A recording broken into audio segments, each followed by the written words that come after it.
Lideranças empresariais conhecem proposta de duplicação do acesso sul de Balneário Rincão. Após confirmar a saída do PSL, presidente Jair Bolsonaro lança novo partido. Negros ainda ganham menos que brancos no mercado de trabalho, mesmo tendo as mesmas qualificações e assumindo as mesmas funções.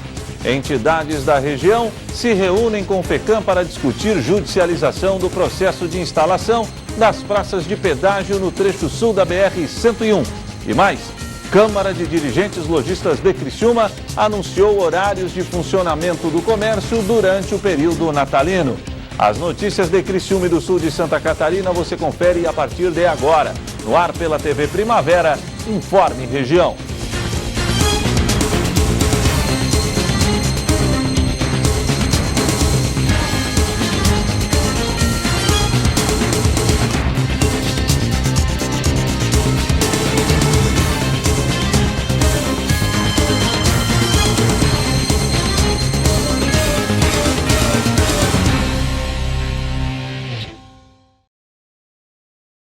Hoje é quinta-feira, dia 21 de novembro de 2019. Para você que sintoniza a tela da TV Primavera, uma boa noite. O projeto que prevê a duplicação do acesso sul ao Balneário Rincão foi apresentado para lideranças empresariais da região. Confira na reportagem da jornalista Débora Correia. Uma proposta que deve facilitar o trajeto até o Balneário Rincão. Em reunião realizada nesta semana na ASIC, a Associação Empresarial de Criciúma, lideranças de Sara, Balneário Rincão e Criciúma discutiram a possibilidade de duplicar o acesso sul ao balneário, fazendo uma espécie de continuação da via rápida. Conforme o presidente da ASIC, a ideia surgiu já há algum tempo. É uma ideia de várias pessoas, também da ASIC, já que a gente já vem conversando, já há praticamente quase que um ano, sobre essa ideia de nós buscarmos o desenvolvimento do turismo, o desenvolvimento regional e também o desenvolvimento da própria Praia do Rincão, Esse projeto, na verdade, tem uns 3 quilômetros praticamente dentro do Balneário Rincão e os outros 5 quilômetros seriam dentro do município de Sara. O assunto já andou. As lideranças chegaram a elaborar um pré-projeto onde alguns traçados foram sugeridos. Isso porque a proposta não é de duplicar o acesso usado hoje, mas sim criar um novo. Nós estamos discutindo, conversando. Tivemos já 2 reuniões, inclusive uma então onde foi decidido que se ele contrataria a Unesc para fazer um pré-projeto. E esse pré-projeto foi realizado no sentido de a gente enxergar exatamente de como é que seria viabilizado. Então agora nós estamos na fase de discussão porque tem 2 ideias de se fazer por onde passaria realmente uma estrada nova. Então a ideia não é aproveitar nenhuma estrada que exista hoje, até por causa de desapropriações. Então seria toda uma zona rural que tem, partindo do trevo da Vila Suíça, em direção à BR-101, e então aí a gente está discutindo qual é o melhor trajeto que seria, O assunto ainda está na fase das discussões. Conforme o presidente, o próximo passo é a elaboração do projeto para então viabilizar os recursos. Nós sem projetos a gente não consegue nem pedir recursos, Então agora está numa fase de discussão. O mais importante é assim, todos estão unidos de que é necessário fazer essa rodovia. E nós pensamos que tem que ser uma rodovia duplicada, tipo a Via Rápida. A Via Rápida era um sonho, demorou uns 10 anos para se realizar, mas se realizou. Então nós não podemos simplesmente achar que é uma obra muito cara, que é difícil de fazer. Não, nós estamos reunidos, estamos dispostos a fazer o projeto. Então está em discussão no Balneário Rincão, está em discussão na Içara, e esse mapa também na próxima semana virá aqui para a SIC, nós também discutimos juntos quais são as melhores propostas de um traçado ideal. Mas a expectativa, segundo o presidente, é de que esse projeto não demore tantos anos para sair do papel. A gente espera que não haja necessidade, até porque nós vamos verificar neste verão, de que, por exemplo, a Via Rápida ela está resolvendo um problema da BR-101 até Criciúma, Mas da BR-101 para o Balneário Rincão vai continuar ainda os engarrafamentos, porque tu sai de uma via de 2 vias para uma só, não é verdade? Em todos os sentidos. O nosso grande exemplo é a própria 445, que da Içara, porque falavam que não ia ter mais movimento e hoje ela continua engarrafada, apesar que, né, ainda temos então a Via Rápida com grande movimento, a 445 com grande movimento. Então, mais uma rodovia, com certeza, esse desenvolvimento vai ser muito grande para o sul de Santa Catarina. Após confirmar a saída do PSL, o presidente da República, Jair Bolsonaro, lançou o seu novo partido. O Aliança pelo Brasil promete aglomerar políticos conservadores do país. O anúncio da desfiliação do PSL foi feito pelo presidente Jair Bolsonaro em uma publicação nas redes sociais. Na foto, acompanhado de aliados, Bolsonaro escreveu: "Hoje anunciei minha saída do PSL e início da criação de um novo partido, Aliança pelo Brasil. Agradeço a todos que colaboraram comigo no PSL e que foram parceiros nas eleições de 2018. O lançamento oficial do novo partido está marcado para acontecer nesta quinta-feira pela manhã, com transmissão ao vivo pelas redes sociais. Mas para que o partido seja reconhecido pelo Tribunal Superior Eleitoral e esteja apto a participar das eleições municipais de 2020, Bolsonaro e sua equipe ainda têm trabalho pela frente. De acordo com as leis eleitorais, uma das primeiras etapas é fazer o requerimento da criação do partido em um cartório. O documento precisa conter as assinaturas de 101 fundadores. Todos eles devem estar com os direitos políticos em dia e os fundadores devem residir em pelo menos 9 estados brasileiros diferentes. Depois do registro em cartório, o TSE precisa ser informado da criação deste novo partido no prazo de até 100 dias. Por fim, o partido precisa apresentar ao TSE a coleta de assinaturas de quase 500 mil eleitores que apoiem a criação do novo partido. Para que possa disputar as eleições municipais que vão acontecer em 2020, o partido precisa estar regularizado junto ao TSE até abril. Boa parte dos parlamentares eleitos pelo PSL já anunciaram que pretendem se desfiliar do partido no qual disputaram as eleições para seguirem Bolsonaro no Aliança pelo Brasil. O problema é que, pelas leis eleitorais, se os deputados federais abandonarem a legenda agora, eles podem perder o mandato. É preciso aguardar a janela partidária, que se abrirá 6 meses antes das próximas eleições. Nesse período, os políticos podem trocar de sigla sem qualquer punição. Eduardo Bolsonaro, filho do presidente e deputado federal eleito pelo estado de São Paulo, está nessa situação. Já Flávio Bolsonaro, por ser senador, está sob leis diferentes. O cargo de senador é considerado majoritário e, por isso, não recebe punição em caso de saída de partido. Flávio Bolsonaro pediu a desfiliação do PSL nessa semana. Por ser um partido novo, a Aliança pelo Brasil não deve receber recursos do fundo partidário para as próximas eleições. Mas deputados que pretendem deixar o PSL já estudam maneiras legais de destinar os fundos relativos aos votos recebidos por eles nas últimas eleições para o novo partido. O advogado do presidente falou sobre o assunto à imprensa. Não estamos preocupados com o fundo partidário, até porque os candidatos do partido quase ou nada utilizaram desses recursos. Jair Bolsonaro também anunciou que, a princípio, deve ser o presidente do novo partido. Ele está disposto a liderar o partido, não necessariamente como presidente, mas até como presidente, dependendo da sua avaliação pessoal. Ele entende que uma figura forte é necessária nesse momento para o partido.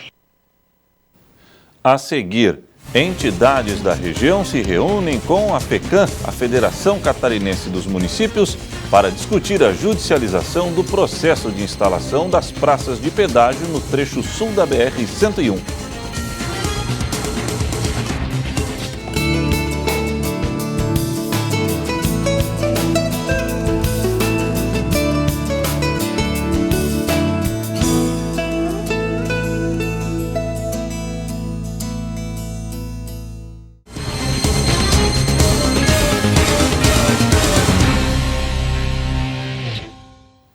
Ontem foi o Dia da Consciência Negra e, em pleno século XXI, a data ainda deve ser lembrada como um marco de reflexão. Dados do IBGE mostram que, no Brasil, apesar de serem maioria, os negros ainda ganham menos que os brancos no mercado de trabalho, mesmo tendo as mesmas qualificações e assumindo as mesmas funções. E vencer essa barreira é apenas um dos desafios da população negra em um país que, infelizmente, ainda convive com o preconceito.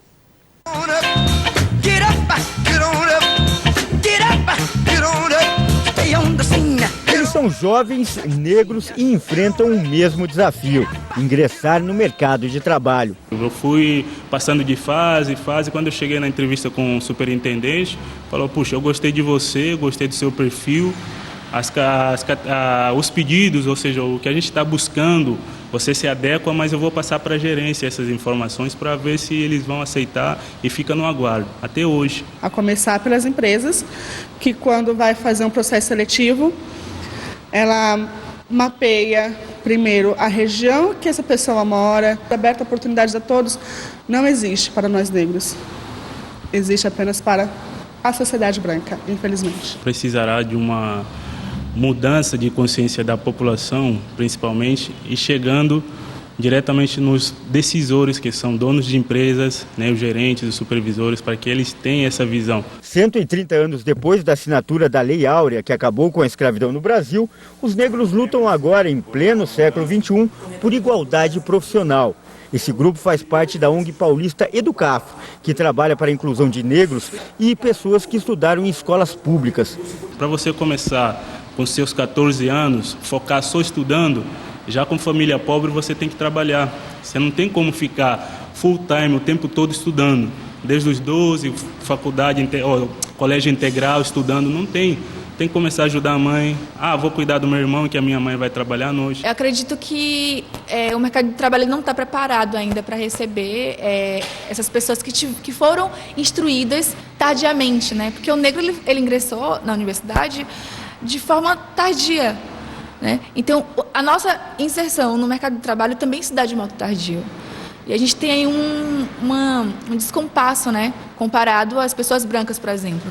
A Michele se orgulha da carreira bem-sucedida. Chegou a ser gerente de uma grande loja, mas depois que perdeu o emprego, só conseguiu se recolocar em cargos com salários bem menores. Deixar de ser gerente a passar a ser uma operadora de caixa e você ouvir de uma recrutadora que você não vai ser contratada porque, além de você ser negra, você teve um outro cargo, um outro salário na sua carteira. O Vailton foi analista em um grande banco, mas conta que o seu salário era menor do que o dos colegas brancos. O que justifica isso? É o fato de eu ser negro, é o fato de eu vir de uma faculdade menos elitizada, uma faculdade menos top, assim por assim dizer. Você contava nos dedos quantos negros tem lá dentro. Além das histórias reais, as pesquisas confirmam que a discriminação ainda existe. Mesmo os negros sendo maioria, 55% da população, poucos deles conseguem chegar a cargos de chefia ou de gerência, apenas 30%, contra 68,6% de brancos. Os dados são do IBGE e foram divulgados no início do mês,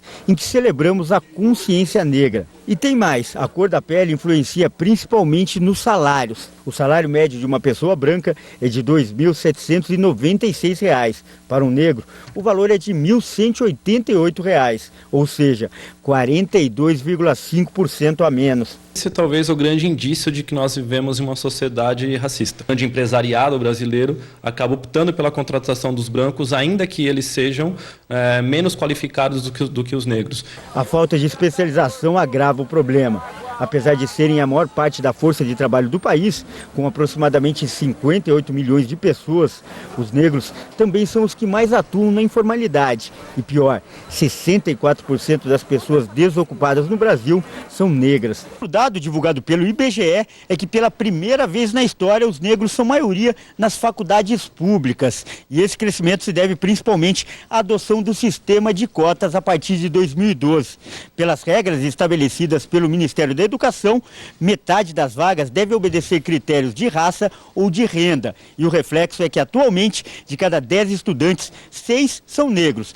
Mas se forem considerados apenas os 10 cursos mais concorridos, como por exemplo Medicina e Direito, essa proporção cai bastante. Nesse caso, de cada 10 estudantes, 3 são negros. Jonathan estudou a vida toda em escola pública, conseguiu entrar em uma faculdade federal e se formou em geografia.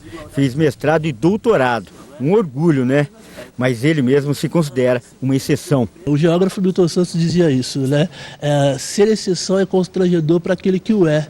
E eu me sinto constrangido porque o fato de eu ser uma exceção escancara um problema que é grave no Brasil, que é o problema do racismo. Infelizmente, para o negro no Brasil, ainda a gente precisa avançar muito para que a gente consiga incluir a população negra na universidade. As dificuldades enfrentadas e superadas durante a carreira acadêmica se transformaram em objeto de estudo. Em seu doutorado, Jonathan defendeu a tese Geografia, Movimento Negro e Relações Étnico-Raciais, um diálogo necessário. É uma população que, apesar de tantas peripécias que sofreu durante os séculos, conseguiu construir narrativas de sucesso, conseguiu construir, enfim, conseguiu construir o Brasil. Então, fico aqui com a referência do grande Zumbi. Axé para todos nós. Entidades da região se reúnem com a FECAM, a Federação Catarinense dos Municípios, para discutir a judicialização do processo de instalação das praças de pedágios no trecho sul da BR-101. Confira. As lideranças do sul do estado seguem mobilizadas contra o leilão de concessão do trecho sul da BR-101, com a implantação das praças de pedágio. Nessa quarta-feira, as associações de municípios do sul se reuniram na sede da Federação Catarinense dos Municípios, a FECAM, em Florianópolis.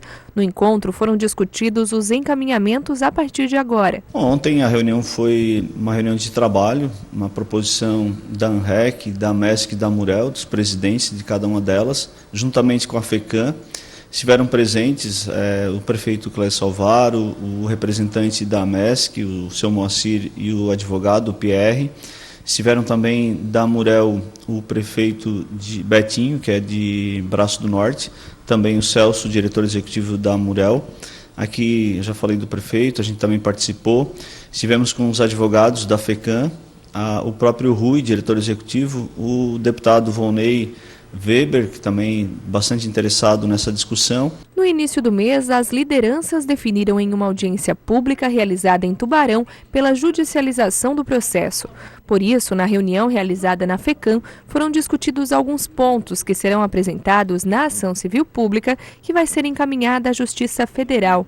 Segundo o diretor executivo da ANREC, as lideranças questionam alguns itens do edital. A gente está buscando, vamos fazer uma contratação de um profissional para fazer um laudo em cima da planilha apresentada pela NTT, do custo e dos itens que tem ali dentro da planilha, que esse é um motivo que pode ser que o juiz acate por esse motivo.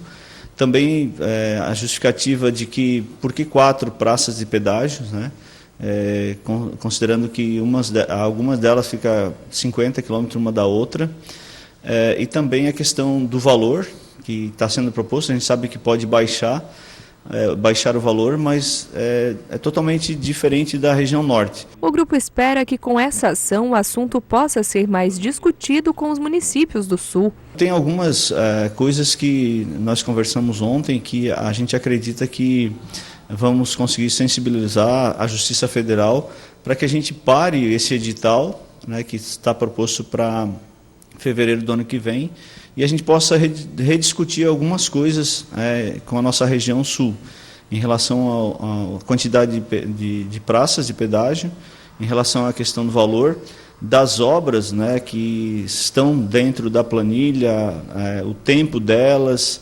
Tem trecho da BR-101 que não consta nesse edital, o trecho novo do contorno de Araranguá, aquela parte ali, a parte antiga, não está especificado dentro do edital. Antes de encaminhar a ação para a Justiça Federal, as associações de municípios devem chamar mais entidades para fortalecerem o movimento. Vamos montar um grupo de trabalho que a partir de agora, né, a gente vai começar a se reunir mais vezes, juntando essas entidades que farão parte nessa próxima discussão. A ação deve ser finalizada e encaminhada à Justiça até a primeira quinzena de dezembro. A ideia é que essa proposta da ação ela seja ingressada ainda esse ano, antes do recesso do Tribunal de Justiça. E o ano que vem, no início, no retorno, a gente já tenha algum encaminhamento, alguma decisão, até porque vai ser um pedido de liminar, né, pela urgência, pelo processo que está em andamento, para que a gente possa analisar, rediscutir algumas coisas propostas pelo edital da NTT. A seguir, Câmara de Dirigentes Lojistas de Criciúma anunciou horários de funcionamento do comércio durante o período natalino.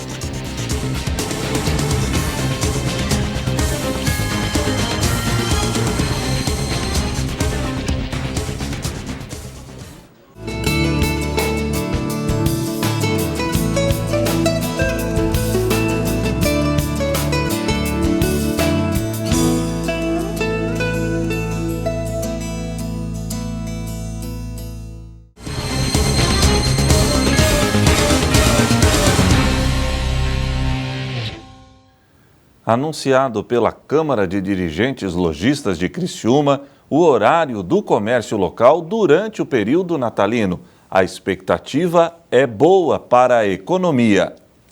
Definido o horário de Natal no comércio de Criciúma. As lojas começam a atender em horário estendido a partir do dia 9 de dezembro, além do sábado mais, antes disso, no dia 7. O calendário completo foi divulgado nessa semana pela CDL, a Câmara de Dirigentes Lojistas. A partir do dia 7 a gente já tem o primeiro sábado mais, né? Aí domingo não abre, o primeiro, dia 8, dia 9 a gente abre e aí só fecha dia 24. Então daí tem bastante opção, na primeira semana até as 9 da noite, nos domingos de 4 a 10, né? De 4 horas da tarde às 10 da noite e na última semana até às 10 da noite. O Natal é considerado o melhor período de compras do ano para os lojistas. A data é sempre campeã em vendas. Para esse ano, a expectativa, segundo a CDL, é de um incremento nas vendas em relação ao ano passado. Todo ano a gente teve um ano complicado, sim, mas a gente está crescendo devagarinho, mas está. E o Natal é a nossa data mais importante, né? O comércio se prepara, o comércio e os lojistas se empenham em fazer compras melhores, enfeitar suas lojas e realmente há um otimismo muito grande. Claro que a gente só vai poder concretizar isso depois do Natal, né? Para ver realmente se aconteceu. Mas pelas pesquisas que a gente já tem alguma coisa, foi feito, a FCDL fez uma pesquisa com os lojistas, né, não com o consumidor, mas com os lojistas, e eles tem 66% desses lojistas que estão realmente achando que a gente vai ter um Natal melhor.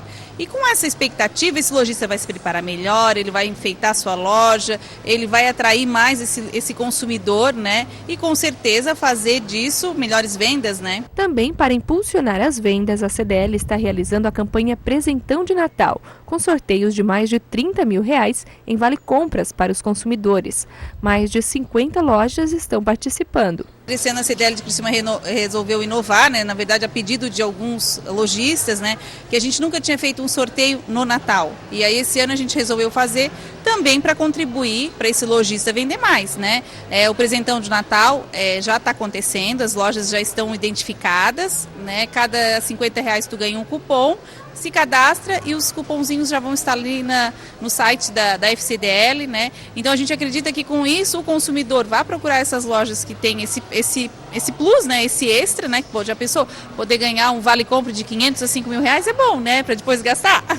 Então que ele venha, que ele compre nessas lojas e tenha mais um atrativo, né? A presidente da CDL acredita ainda que algumas mudanças econômicas desse ano ampliam as expectativas dos lojistas, como por exemplo a liberação do FGTS. Com certeza, eu acho que são várias coisinhas, várias pontinhas, vamos dizer assim, que vão se ajustando, porque quando a economia, né, a gente vinha de uma crise política e econômica, então quando começa a acertar alguns pontos, a gente começa a ficar mais tranquilo, o lojista começa até a pensar em contratar mais, porque ele está com a expectativa de que vai ter um Natal melhor, começa a gerar mais emprego, tudo isso devagarinho vai crescendo e aí a economia vai girando, né? Então a gente acredita que a gente vai ter um Natal muito bom.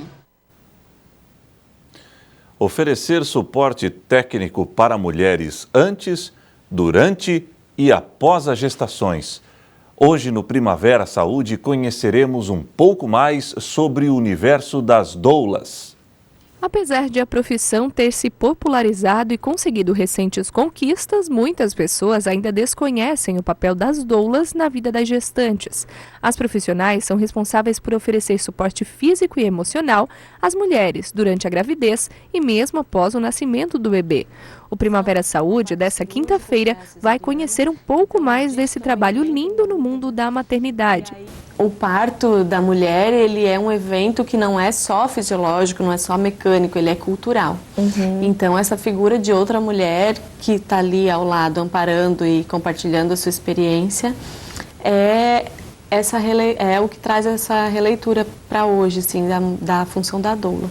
Ela vai estar ao lado da gestante e da parturiente, compartilhando a sua experiência, incentivando, apoiando, ajudando ela a atravessar esse desafio intenso que é um parto vaginal hoje, né?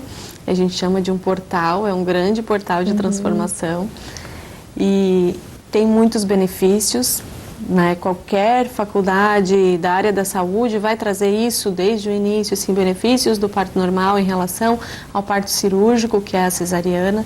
Então, disso também ninguém tem dúvida. O Primavera Saúde vai ao ar logo após o Informe Região.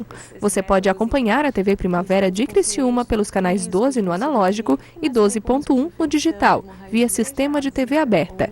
Assinantes da NET TV a cabo assistem à programação pelo canal 13 e os da GVT, canal 12. Olá, sou Franciele Silvano Cardoso, fisioterapeuta pélvica e doula, e nós estaremos conversando sobre parto humanizado, sobre doula e sobre todo esse universo de maternidade que é uma delícia e é uma missão apaixonante.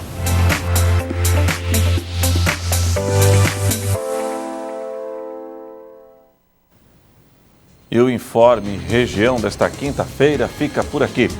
Para você, uma boa noite e até amanhã, se Deus assim permitir.